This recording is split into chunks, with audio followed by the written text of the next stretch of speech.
All right, welcome back, everybody, to another episode of our Leverage podcast. I'm really excited today because the gentleman that's on this guy on the other side of this mic or streaming session is a guy that I've known for a handful of years. We were back in big time agents back in the day. One is still a big time agent, one is not, and the not is me.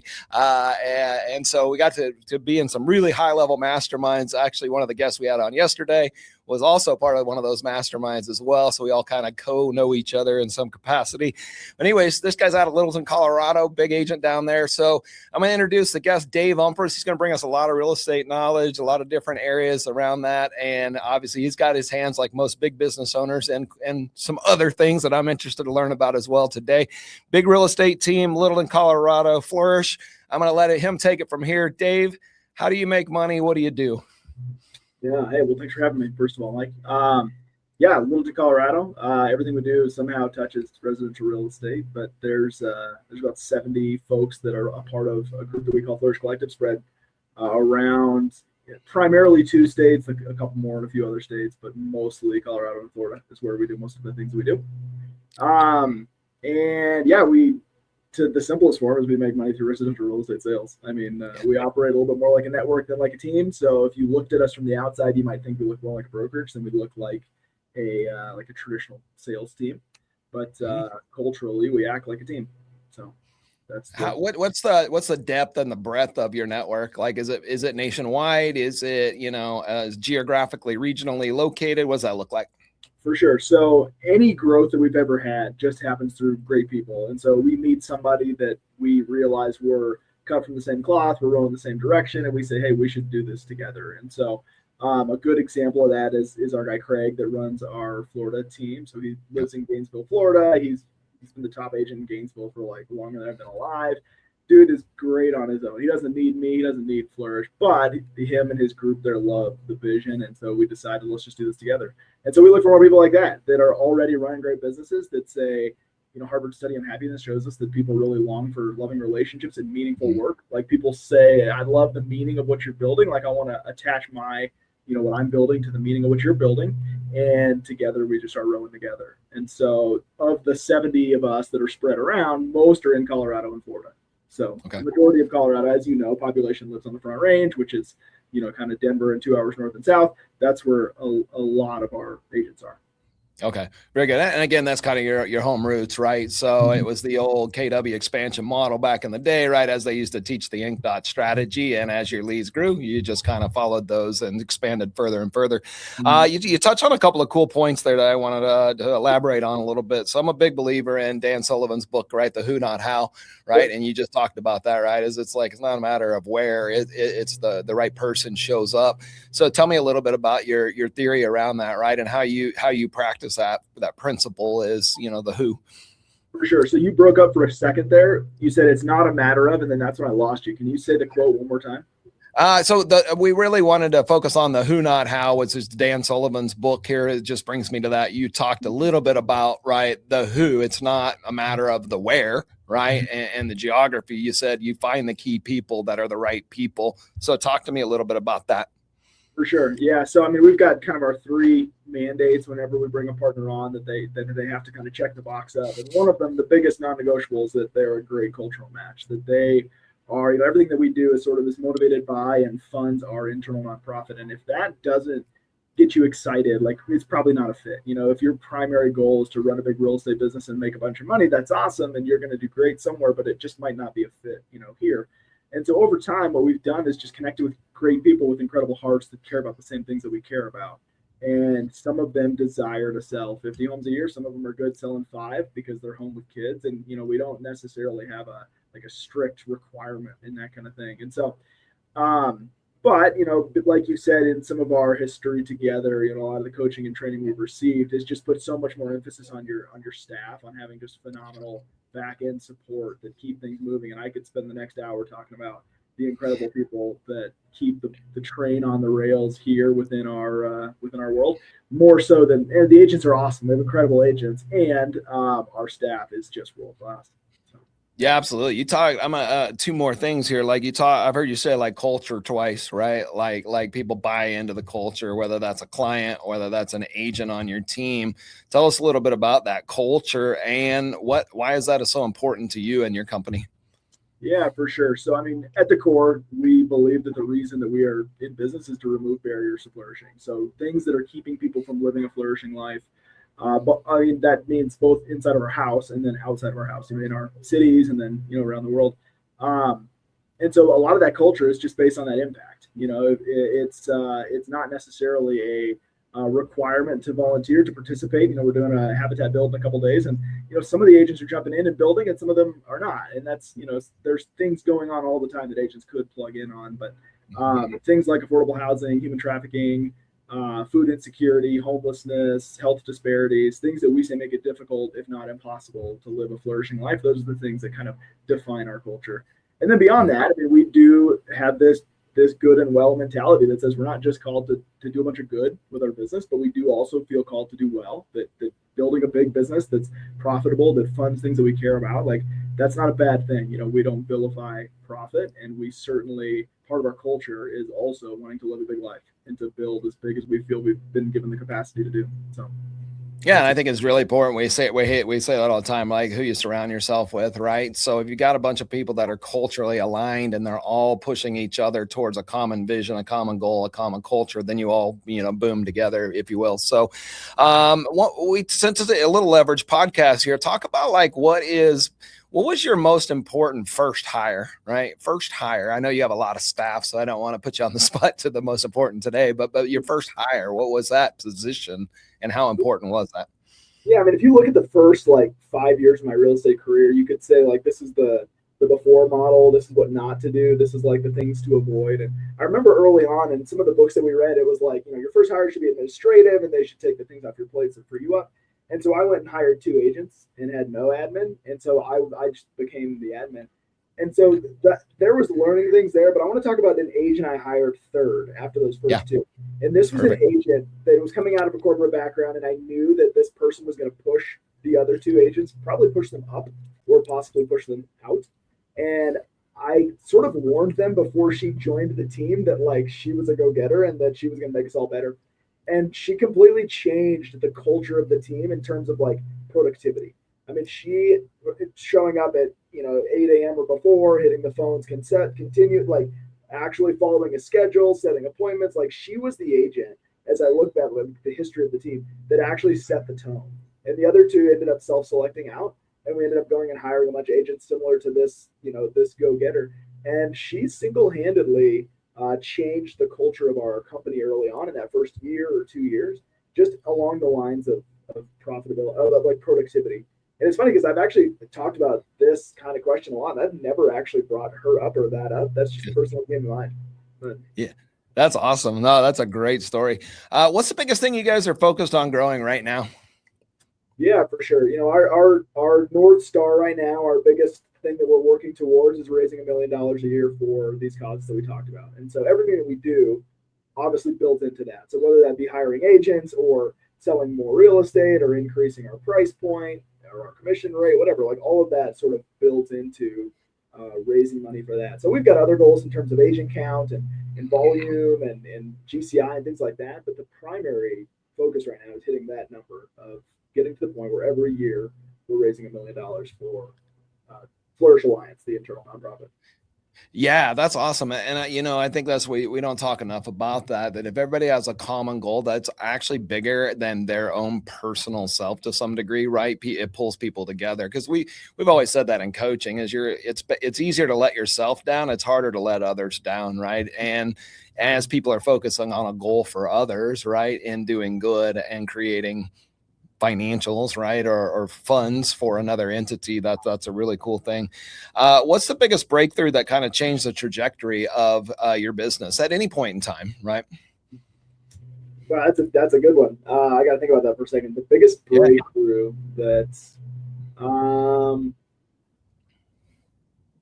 on. There's a couple different directions I could take this. Let me think about. yeah, take your time.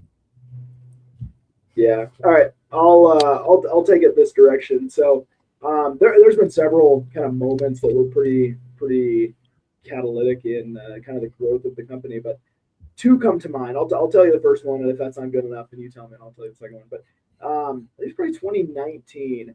I read this book by Sam Acho, who was an NFL player, and he wrote a book called "Change Starts with You."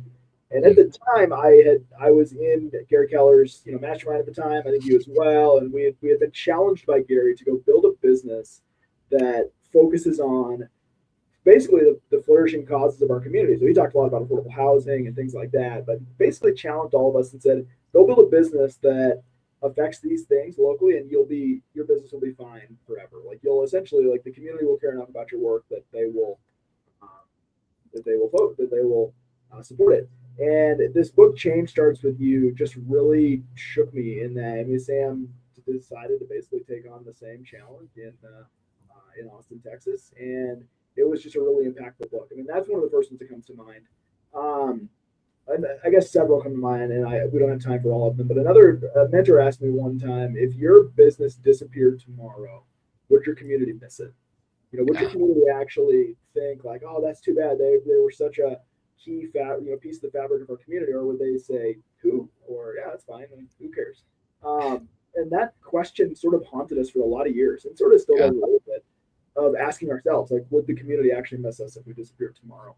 So that kind of drives us a lot. But yeah, I love that. Well, since I'm in Dallas, I'm sure people will love the Sam Acho. Yeah. Read that book. Didn't he play for the Longhorns, if I'm not mistaken? Yeah, I did. Yeah.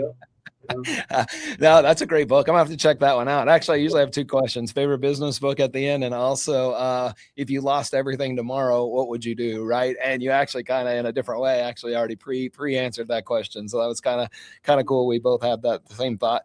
What gives you the most leverage today?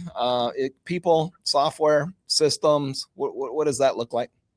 Yeah, I mean, I always feel this pull that I probably should be leaning more on software and systems more than I am, and our business is just so heavily related, so heavily based on good people that it has to be the people. So, I mean, it's funny, somebody asked a couple of weeks ago, what would happen if you disappear? Like, would your business continue if you disappeared? And my first thought was like, the business would be fine if I disappeared. If Lindsay disappeared, the business would be done. Like, honestly, like, we'd probably close the next day. And so Lindsay's our operations director or chief of staff or CEO, or you could call her lots of things. I mean, she's the one that runs the thing. Honestly, like, if she disappeared tomorrow, I'm pretty sure the agents would stop showing up. I'm pretty sure things would stop getting paid. And within 72 hours, we'd probably be out of business.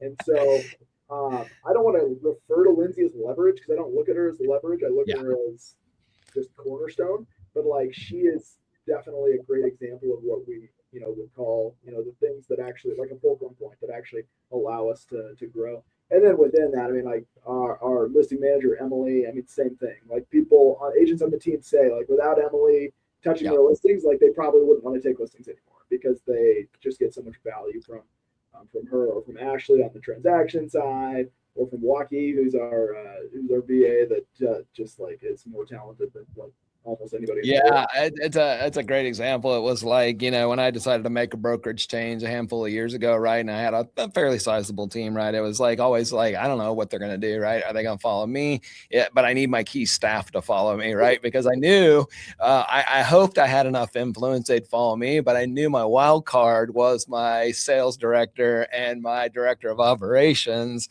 And I needed that to make sure they were on board, which they were. And then ultimately everybody was like, yeah, it's a combination of all. Right. It was the leadership of the owner and the staff, and ultimately they all followed suit. So just to validate your point precisely, right? 100%. What's something that you've stopped doing that helped you grow faster? Something I've stopped doing that helped me grow faster. I mean, the first thing that comes to mind is just this pull to like focus on your weaknesses and grow in the things you're really terrible at, as opposed to just accepting the fact that you're not good at it and bringing in other people around you that are. I've stopped worrying about my deficiencies and just accepted the fact that there are other people that just do things better than I do that I can partner with and bring in and do. And I think as we, like, our barrier of growth is always my natural tendencies, or like whatever I like feel like I need to insert myself, like be involved in, when really I probably just need to get out of the way.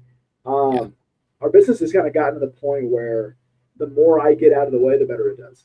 And so I'm on just like this nonstop search for awesome people because they are our key to our next chapter.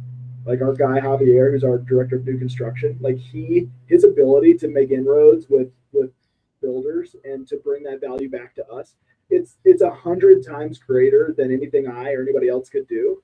And as I get out of the way of him, we grow. And that there's like 10 of those examples of us just being able to do bigger and better things without me. So I don't know, I guess I'm pretty worthless and not needed in this business. And I realize that, and then we do great things.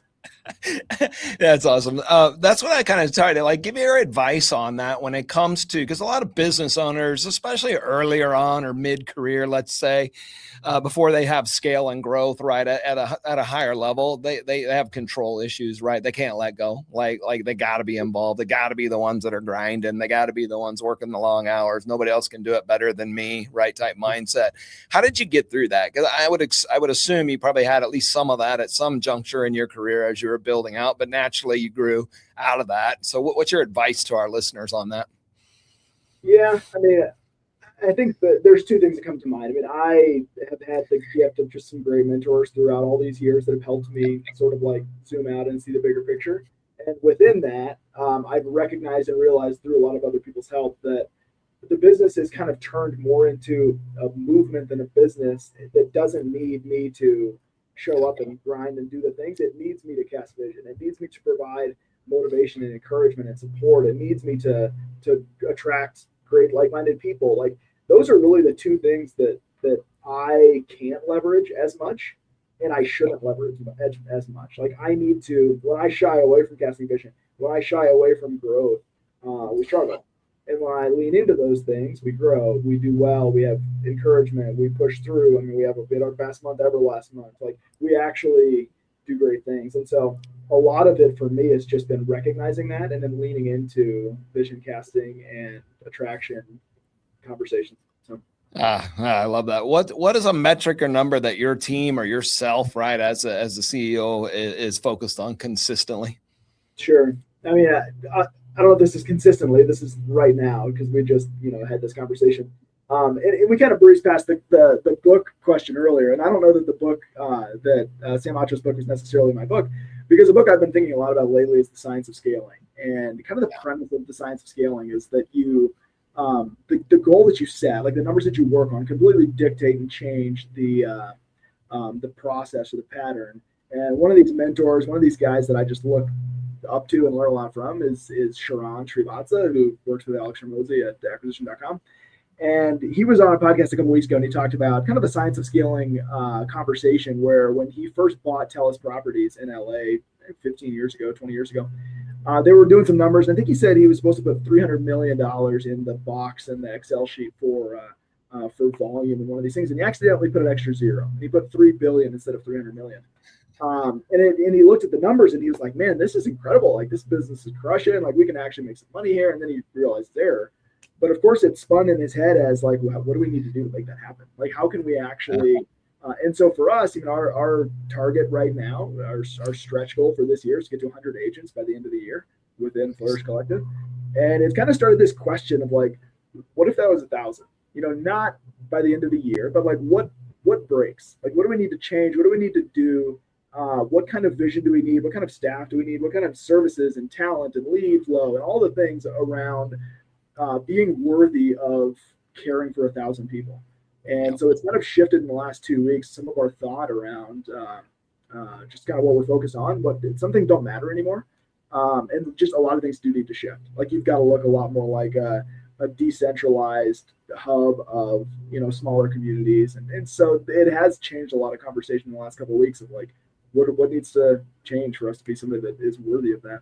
So That's so important. And you hear it all the time, right? Is we all get kind of, we think we're thinking big, yet an influence or just a recommendation, or we make a mistake and all of a sudden we're like, wow, or somebody pointing it out to us. That's why we go to a lot of the masterminds we'd go to, is because somebody's like, you want to see big thinking? Let me get on that stage real quick and show you what big thinking looks like. What friends are so good at is just to keep you humble, like to keep you like there's so much ego and so many people thinking they're doing big things in this industry. Yeah. And masterminds just help you like stay. It keeps you humble, number one, and number two, it's like, holy crap, that's amazing. Like I'm clearly not thinking big enough. Like David's going for 100 agents. I'm over here thinking 42 is good, right? Well, I was texting with a guy this morning that said 1,300 agents. I'm like, dude, I have so much to learn, and I think that's like, thankfully, we both came from like a really educational backed mentality in this industry that just like there was always something to learn. There's always people to look to. There's always like another way to grow. And I don't know, that's just the beauty of this industry is like there is no end. There's no finish. Like you can continue growing as much as you want, or you can, shell up. So much flexibility, so many options. What trends are you paying attention to right now? Just in general, like take it anywhere. Sure. So I mean, I do enjoy a lot of the brokerage news. There is a lot of consolidation going on right now, and so some of those trends around just I'm not super involved in the brokerage space right now. I mean, obviously, I came from a franchise background where I owned franchises, and it took me a while to get wise to that, and finally escaped. Not without paying a lot of money to escape, but like I thank the Lord, I am in a place now where I actually get to participate in a different brokerage model that is just fascinating. Like it's just I see every day it's like Compass bought this one and KW bought that one, and these two merged, and Bed Bath and Beyond is buying brokerages. I mean, it's just like it's so fascinating to me, and I feel like we're just kind of like watching this chess game going on in real time.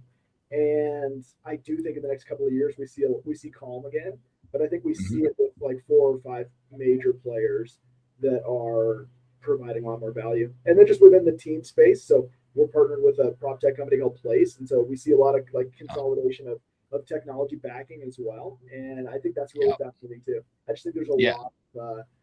If you're a nerd of like just real estate trends in general, I just think there's so much to be excited about right now. 100%. Yeah. What is something entrepreneurs are consistently underestimating in your opinion? I think entrepreneurs are consistently underestimating the importance of a compelling vision to attract and to motivate people.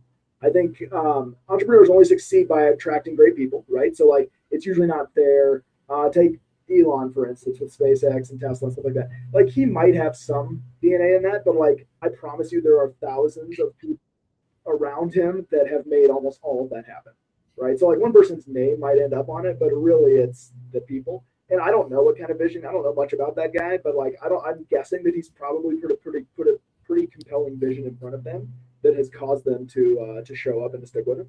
I think that is probably the greatest skill that we talk a lot about Jeff Bezos' ability to kind of cast vision for this day one mentality at Amazon or whatever. Like I think entrepreneurs that aren't able to create or to cast compelling vision and then to draw people into that vision we don't talk about them. We don't hear about them because they probably failed as a solopreneur.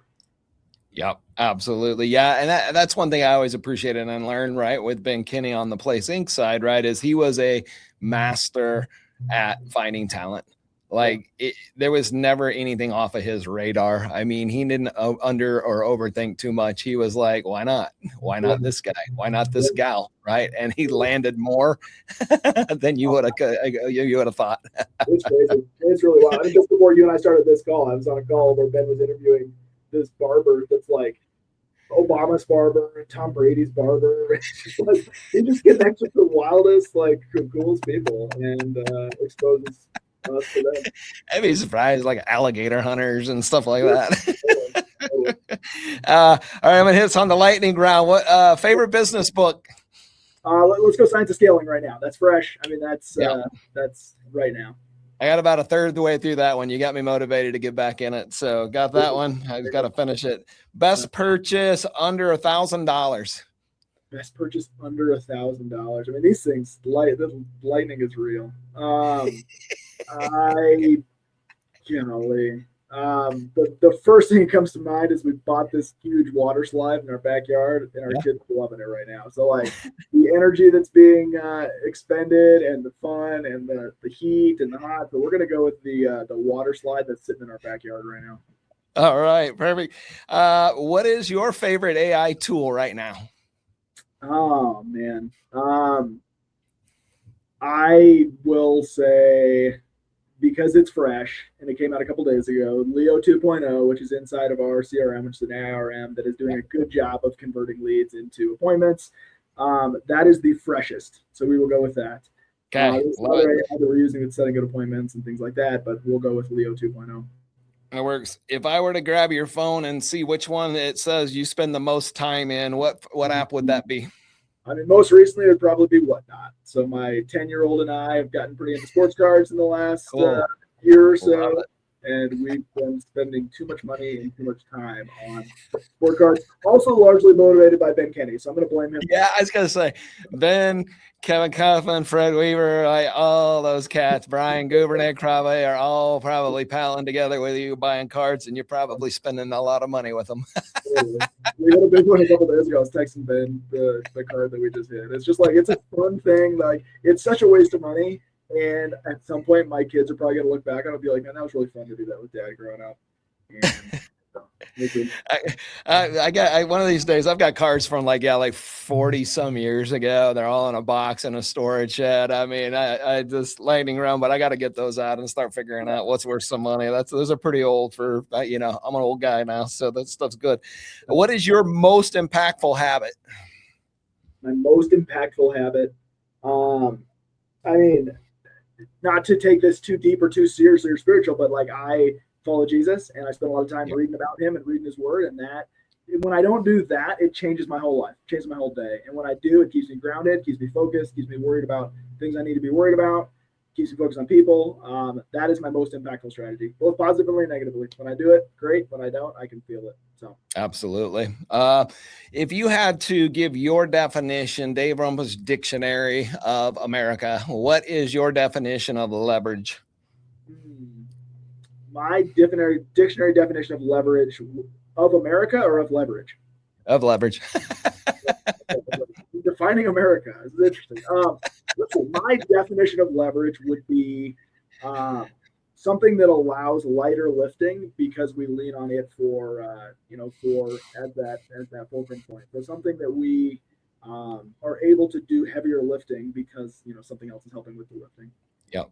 All right. Love that. All right. So I'm going to wrap up our show. Dave, if people wanted to get a hold of you, whether it's for knowledge on real estate, whether it's to join a team in your network, whether it's to buy or sell a property, how do they reach out to you, Dave? Yeah, I mean, the easiest way is just to find me on socials. I mean, Facebook and Instagram is where I spend the most time, or they can always email me. People still use email, I think.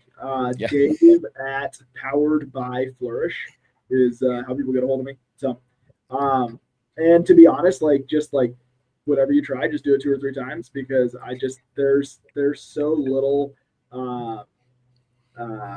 what's the word I'm looking for?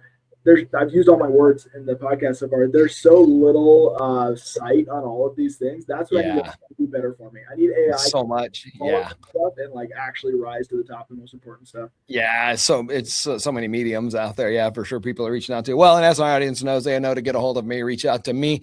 I have the connection to all of these people that we're doing the podcast for. Plus, they obviously know you and I and many others in our experience have a lot of network connections. So, reach out. If I don't have the answer, Dave will have an answer. So on and so forth. So that is one thing that we're always good as a business community, is always staying kind of engaged, connected, and never know who might know what and needs to know what. And so Dave is one of those guys that knows a lot of people as well in very prominent positions out there. So Dave, thanks so much for taking your time with our audience. Really appreciate it. I know this comes at a cost of taking time away from your business, so it is not taken lightly. Really appreciate you coming out. Appreciate you too.